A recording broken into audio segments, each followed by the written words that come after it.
Au Gabon, un nouveau visage émerge sur la scène politique en la personne du général Brice Oligui Nguema.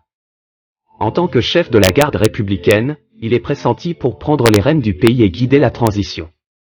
Cependant, les perspectives de cette transition soulèvent des préoccupations quant à la prise en compte des aspirations populaires et à la durée de cette période de changement.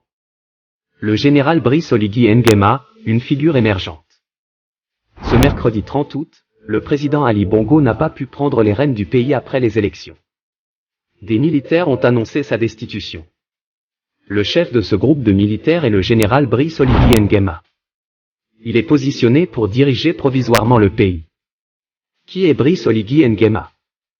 Brice Oligui Nguema est le fils d'un officier général gabonais et a intégré la garde républicaine à un jeune âge.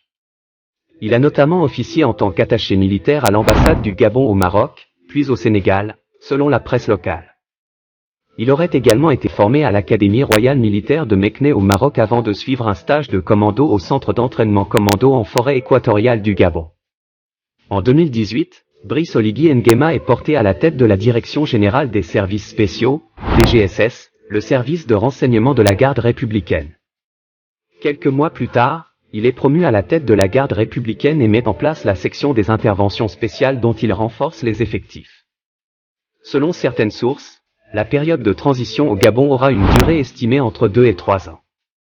Durant cette phase, le général Brice Oligui Nguema aura la responsabilité de guider le pays à travers des réformes et des ajustements politiques, économiques et sociaux. Cette période délicate et cruciale doit être gérée avec précaution afin de permettre au Gabon de se redéfinir et de tracer une nouvelle voie pour son avenir. Des observateurs craignent que les décisions prises pendant cette transition ne reflètent pas nécessairement les besoins et les désirs de la population. Les appels à la transparence, à l'inclusion et à la participation citoyenne dans le processus de transition se font de plus en plus insistants. Notons que Ali Bongo, actuellement arrêté et assigné à domicile, appelle à l'aide. Je suis Ali Bongo Dimba, président du Gabon.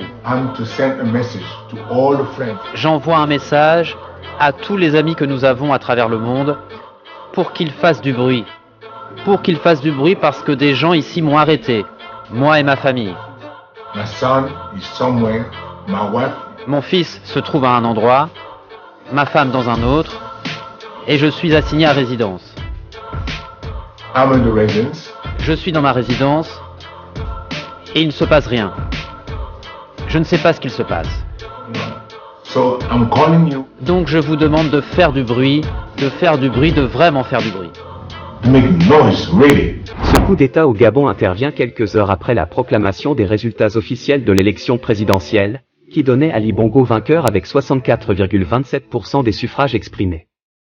Son principal rival, Jean Ping, avait dénoncé des fraudes massives et avait revendiqué la victoire avec 51% des voix. Pourquoi parle-t-on de « deux coups d'État » au Gabon en un seul jour? Un premier coup d'État présumé au Gabon. Certains attribuent le premier coup d'État au président Ali Bongo.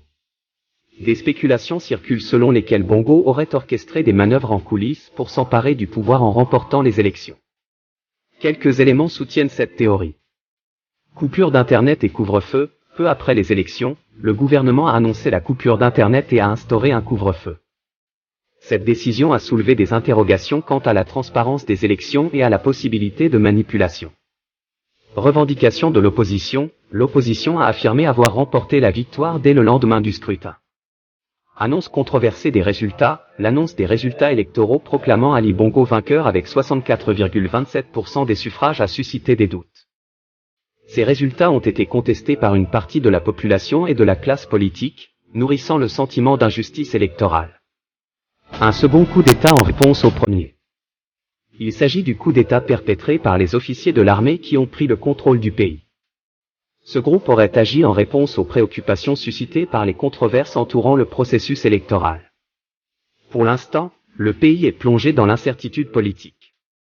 Les prochaines heures seront cruciales pour déterminer qui dirigera le Gabon et comment la situation évoluera sur la scène nationale et internationale. N'oubliez pas de partager vos pensées et vos commentaires dans la section ci-dessous. Assurez-vous de vous abonner à notre chaîne pour d'autres reportages importants. À la prochaine.